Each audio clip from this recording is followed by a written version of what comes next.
กุม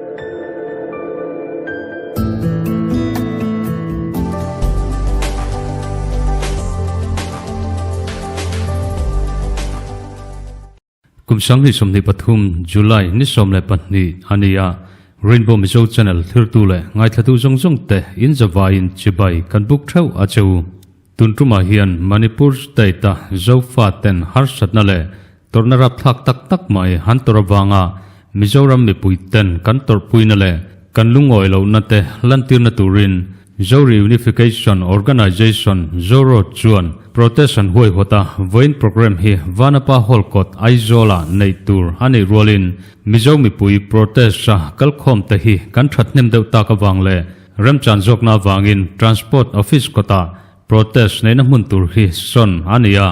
วินะมิโซมิปุยปุ่งคอมเตฮียน Memorandum ฮันเซียมาให้บักฮียน India Prime Minister Narendra Modi จู Manipur State บวยนาฮียนZofa tribal ten nasataka antur chunga hunrai tak angoi sanawangin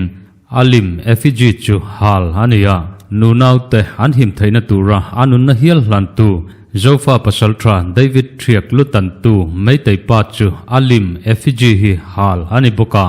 heibaka hian Manipur State boina hian Chief Minister and Biran Singh chu mopur tu bara mizomi puita chuan ngan ngaya Hei Wang Hian, Manipur State Chief Minister and Biran Singh Lim, FG hi hal ani bok ani. Voin hun mandan hi kan soi main han puangjar le lokila. Naktuk nisom pathumatranga nisom pangatheng hian. Zona tha Christian Network ten an huay khod nan huaya. Nithum chung chongai trong trai nei ani dona. Tichuan nithum na July nisom le panga hian. Chundar som panhi trangin voina protest an nei namun. Transport Office got kan hriat ol samna tur chuan MNF Office namrun bullok ania helai hmuna hian Manipur State ta Zofa ten chiatna le harsat na lian tak anto te do dalin mizomi puiten kan unau te natna hi kan natna ni ti hriat tirna tur le lan chua tirna turin protest nei turin rom manna siam ania Mizoram chunga mizo amjong te he protest si thlopa lotel thau turin Zatsian chuan min soma protest nei na hmuna kalte hian thujiak chi khrang Zofa ten an tawrhna kan tawrhpuina tele separate administration an demand hi kan thlopani ti lan tirna thujiak chi khrang tele biakin tam tak meitei ho ten an hal chiat to thute meitei ho ten atwar tu jok victim anga lan an tu mek hi ani lo zia lan tira Manipur State boina atwar tu jok victim tachu tribal Kuki-Zo te hanni tin kan thujiaka te zialan athaome kan han soinon lenga zatsianin protest a huai hot hun tur hi tunkar inrin nilawam tur July ni somle panga chundar som pania Transport Office got MNF namrun bulloka ania mizomi pui zongjong te he protest a hian kal theu turin kanin som ani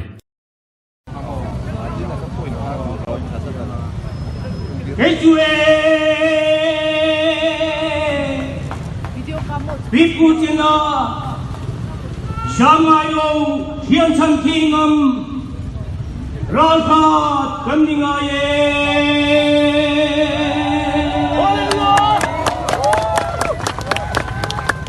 Lamsane Oki Shakang Dolama Zofa Mipui Kanshangayo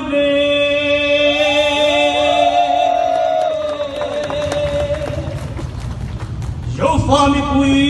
Kanshangayo Lamsane Shakang Doral Oki Ma Ati hunai ta niom ta kendran dia nei ten ba ni no no ku pa apka hai ati ro le na thar kami siam na phun thak tak khan in kan dia chu so ro chu ni hunai ta ne ka ke da ngai a sa na ke ko ya Say 1 minute. Yeah. Hello everyone, my name is and I'm from Lamka, Manipur. Today we gather here at Aizawl, the capital city of Mizoram, in front of Vanapa Hall to show our solidarity to in remembrance of our fathers, our brothers, our sisters, our mothers who are fighting at the cost of their lives to protect their land, to protect our land, to protect our rights, and to protect our God-given tribal land. So we gather here in front of Vanapa Hall, which is organized by the ZORO, the Zo Reunification Organization. A lot of our colleagues who are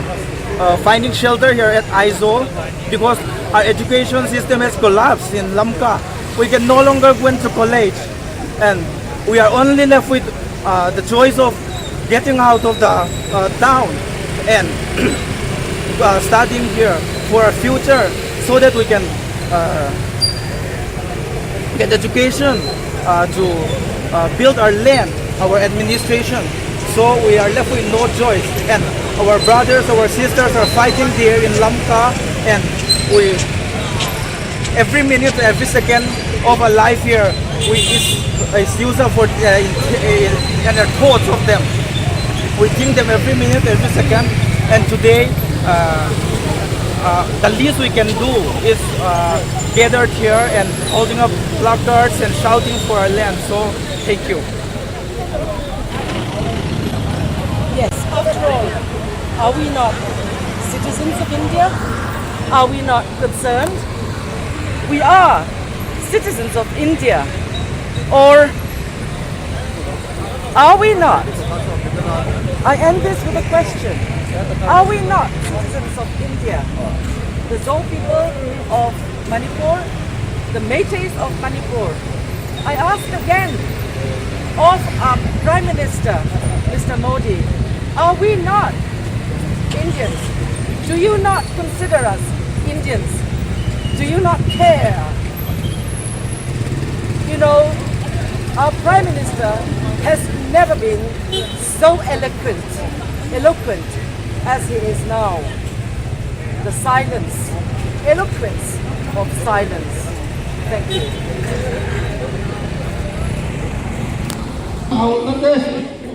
Zo khao te, ki du da tua te, khamang hau na te, kan tawrhpuina te, kan thilur na te, lang di pura long kal zong zong te, ZORO chuan thilung takin kan lo achu, wai ni kan to re, min mal puya, kan hu na to, kan min mal pui turin, kan som zawani.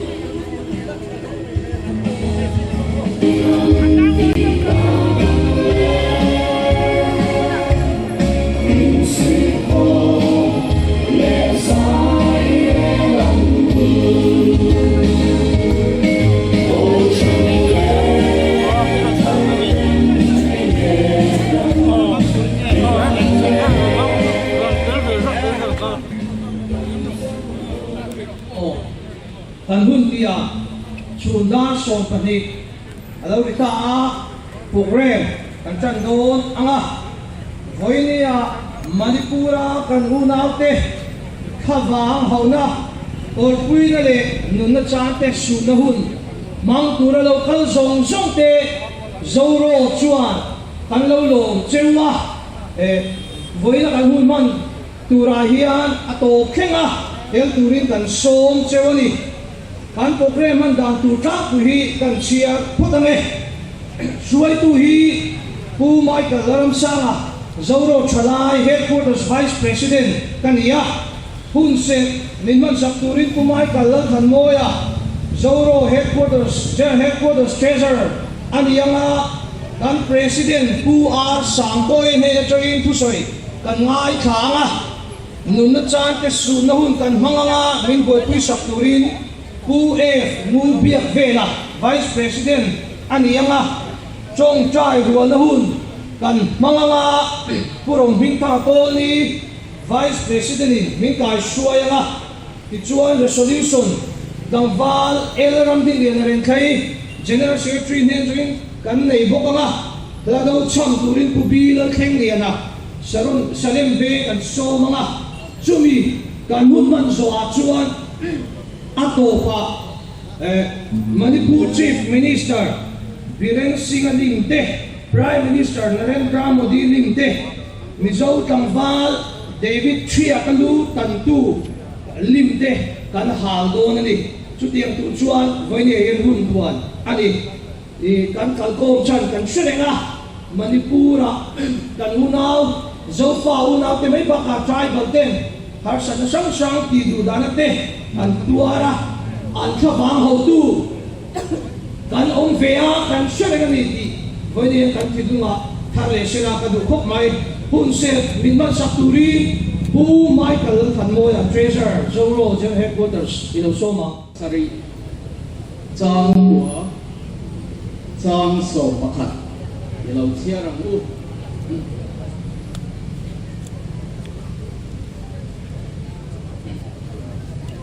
Kayin Antam Kangen Sakhi Khovel Ta Nangen Sakkanilo Nangin Mipe Kitan So Ani Ita anmisi kapa thiang lim nangin mi te hi ihingin humro keimani ang hian khat anni nan min maya theng ni ten min soya illegal immigrants ni ten min soya min pu na song ni hian kan seng lo fam amaro chu ZORO kan shiat chian em chu san thum vel kalta a khan Tibeto government lom lian takin North East India te Upper Myanmar South East Asia te kan lo kheng cha up kan rama hian san thum vel kan lo ani Zofa te neih te Naga te Kachin kan ram ve la hian na hual ren thoin kan lo thleng tlanga masai em kan om lo nun em kan om lo thleng thar ram da ni han ve ma hi chu tu ma kan om lo chu wangin goi na kan chuan na ram ni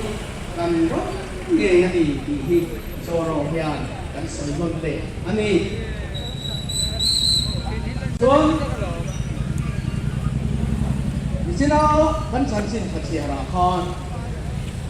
kan lapa Yesu Kristo nei trong saya kapa mi ipe ke an tang hian kadile pum khat an lo ni the na ti in kan lapa Yesu Kristo nei trong saya ho sin lung chua Zofa zong song te pi pum khat chú chú khởi này à hian ZORO xin lung chuak Zofa zong zoram lai li beratanga til khorder lo tu te zong ne na kan han nge non le ani kan tanga hen kan salta na zong hilal pa nabinin buwe inen alal pa kinin sang na kan nelo mino betu tinal pa nabin minak chua sakturin inen akan nge ne den kim mai ren wa hela pa kantana tawrhpuina te finna te felna te namala ma intulu te utang turin keini Zofa tendara mete hi rore na pakan wa kanom le turin ikut Zofa angin min chela min wa thom le turin kala pa isoke samin lom kuinela kan sabai kan usoye amen buat ku sakturin kang val elram din lian ren General Secretary in Osoma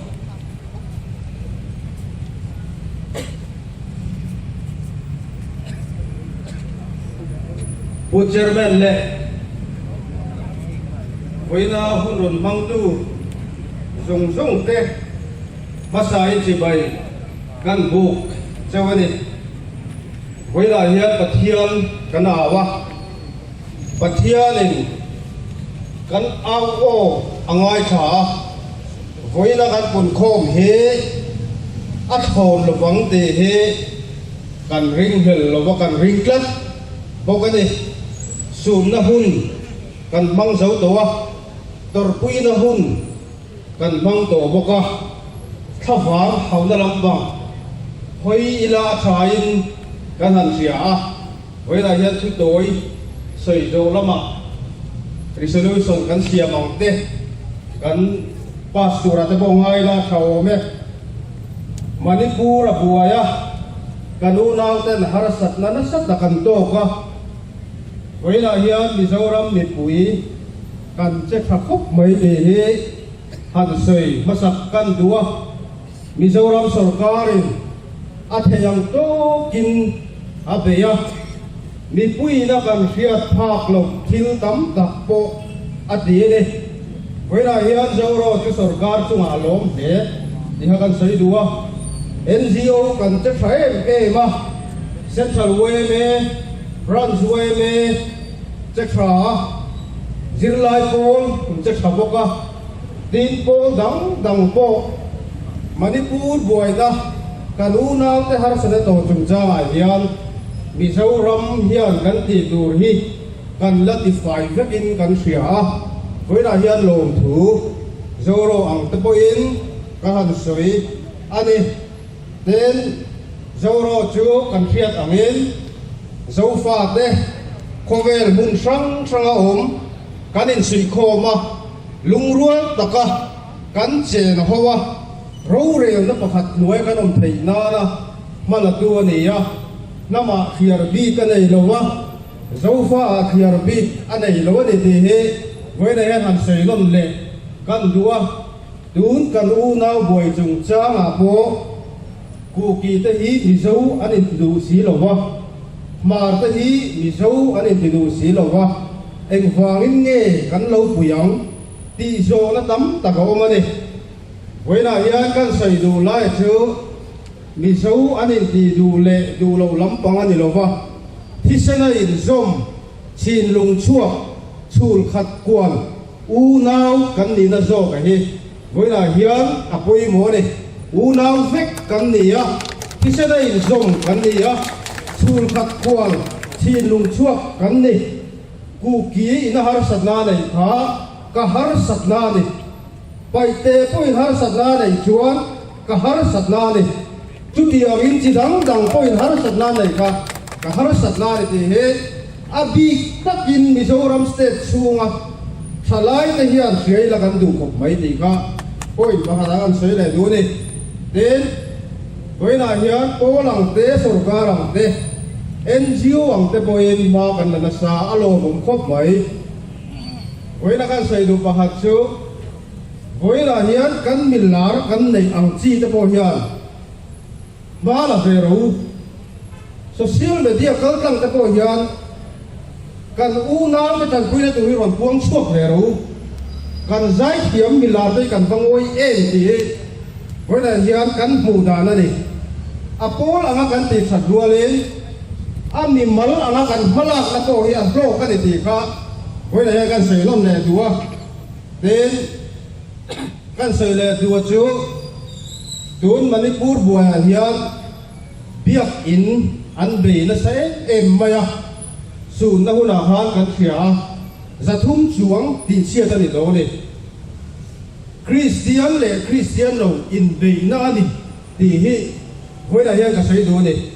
Hindu le Christian in beina ni biak in an ma chong zata biak ina bung rom zong zong an soi sa biak in an hala chu bang chuan ring tu le ring lo tu in beina ni ya voina hian kan rom thiang lo ti hi ka sei do ni ring tu yo kun kan to thiang Nana Palalpan Mani Zofa Tihilalpan Champion Midpidol Nalalpa Iswa Krista Jehovah Yentakani Hallelujah Nana Tukantani Israel Patian Jukwa Nana Ani Hallelujah Hey Dona Hi pathian din do na ni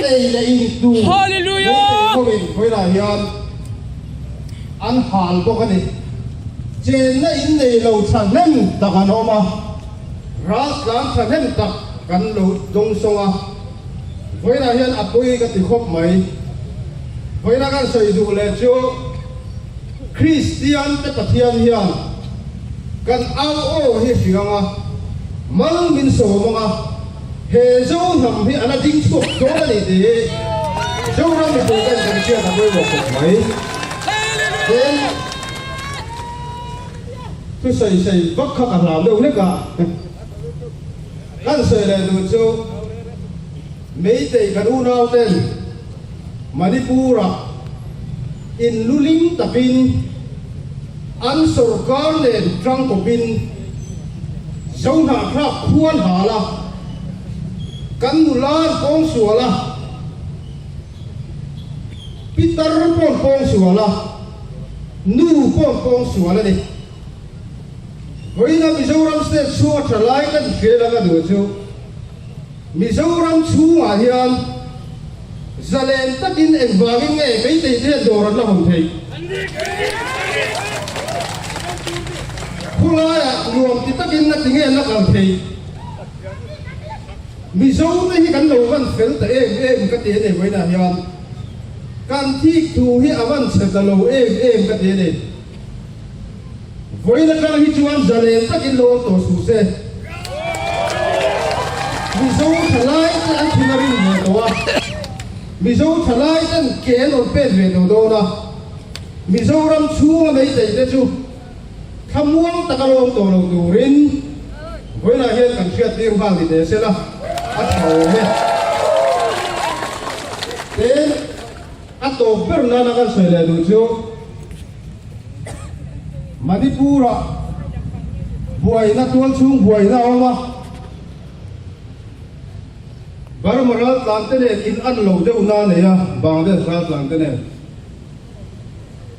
An Nupui Fanau de Amonda, An Fa de Monda, An Chalai Chinzu, An Mani Kua Veng Durin, An Mani Ram Chandurin, An Mani Nam Chandurin, An Hole Zerani. Mani ram chana, mani ram chana ke pen te kha. Voina Aizawl na pum khom mi pui te hian kan chuang chewa kan za chu ni ti kha voina hian kan soi le duwa in nuwa kan dinga ma atlula ni chuang in ma to kan on kalang lo zang su kha voina hian kan soi le du ni te cái sợi tuy đốn riêng cái phía với nó sợi này được chưa với là hiện Prime Minister lim kan hal do na Manipur Chief Minister lim kan hal do boka kan siat chawangin David Chiaga alutan tu lim kan hal do boka ni aming po kan soi thiam lo David Chiaga alutan tu ti khan ni mai thuron tam tak kan dong India Prime Minister lim tal hi chu hal su ti kan dong mun sang sang to min ron phone Prime Minister lim in hal chuan an manam Zo min te kan hal dong min ron man ro se India Prime Minister lim hi kan hal dong he nam ta na ta hi kan fe lo wa he nam ta na ma tar hi kan fe lo de đủ chuan kan hal lai hian ron man ro se ti hi ko da ya ga sei le du ni e ling mang ta lo ga ti chuan tang ram chu sak tu bin forest reserve te reserve forest te in protected forest te in wetland te in tu jiang chuan mun som ni se ta ram an la chu en kol mang si lo hin ta mi te ram chu sa tu ra an ro man ka ni ya tu diang chon thil kal ti ra rilong ma phung pe bom silovin order da chua vele a chunga deng ten ro chua ka zon na tha te abiking an non chua ro pa chu de chu khoyang e an kal ta còn là tụt po hết bằng lầu con chú là cái tên bia in bé đến khỏi mình anh tăng không kiến này thì có cần xoay làm đôi này hey ở thành phố em mà even Declaration on the Rights of Indigenous People chỉ mấy article riêng nó phần nó bì nó chuan anh lệ lo vấn đề nó lệ anh nông hồn anh hiểu chỉ là turin state sarkarin phum him turin ma lang tiền gì à ama rồi chú phum him anh hay kinh anh nằm nằm chú anh chỉ rồi sakan mà đi cả vác vài lần xe mà để chạy các con xoay chúa article số nào chuan anh ấy muốn là lô ra mình để rèn đèn cho cho em chỉ công số mà chùa thấy anh đi lâu chùa chủ anh đi lâu thì cần một lẽ ama rồi chú bây giờ chúng anh chùa do chỗ này đi article xong này là cái đúng na vì na chuan anh ram lấy luôn anh nuôi chín là chung hậu sang nó chung không thể anh ta này anh đâu anh ấy nông thầy anh chiều bốc à ama là cho chung cho bây giờ biết là về anh ông mình trong chuan anh ông chùa đầu tôi là đi cần xây đồ hết thì ZORO chuẩn bây giờ thì em mà even Secretary General này nè June xong lại có chung phan athona hen Manipur Sarkar này thì dùng sung tết chúng ta cho hian Declaration on the Rights of Indigenous People ina phum him na pe kam na mar na turin kan nghe anh em hey riêng từ phần cho nên tiền được xoay à nô thì sở hiện mình không cho anh chế cả mấy chị thì ở đó là bên là số bên đi thì là ta tốt mà anh ấy mình không sáng thứ sáu xong rồi là chúng tôi mà mấy chị chúng mà mấy chị bangga nanti maya Musulman mấy chị thế anh suốt Hậu từ lúc về Prime Minister vẫn chưa là alap trong lòng vi dân mong cần tía chú vào chú với lại hiện anh anh hà đo lên đi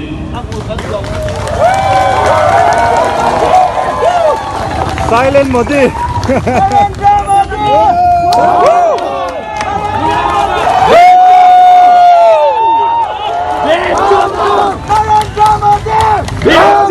Manipur chỉ để chỉ in tar buổi đây India Sarkar hian Xin phép thoại rõ xem pakhat le Manipur a Kuki-Zo ken rau re la san pa an thu ki India Sarkar hian ka tianga pe thuai ro se kan ti don ya Manipur Kuki-Zo ken rau re la san pa an thu ki India Sarkar hian pe thuai rõ xem Manipur Kuki-Zo ken rau re la san pa an thu ki India Sarkar hian pe thuai rõ xem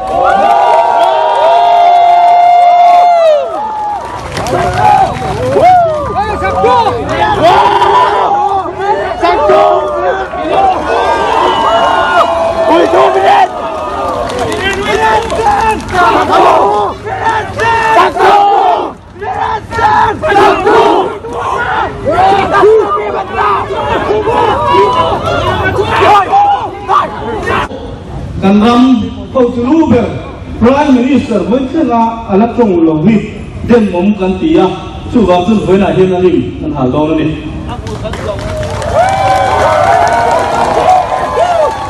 silent một đi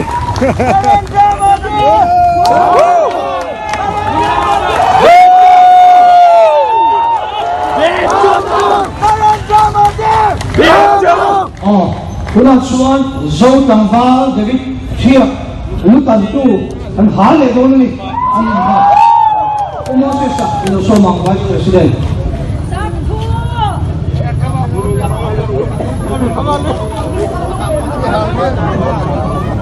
พี่กันผู้มีหวยแต่ด่างขาวขโมยกันตี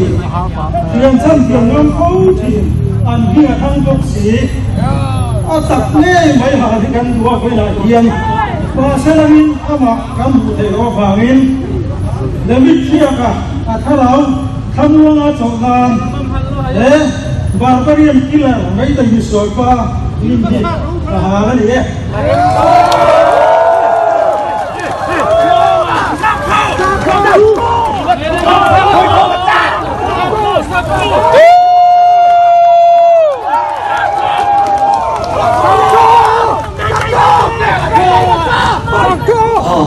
อันผู้ที่อินเดียสรการเฮียน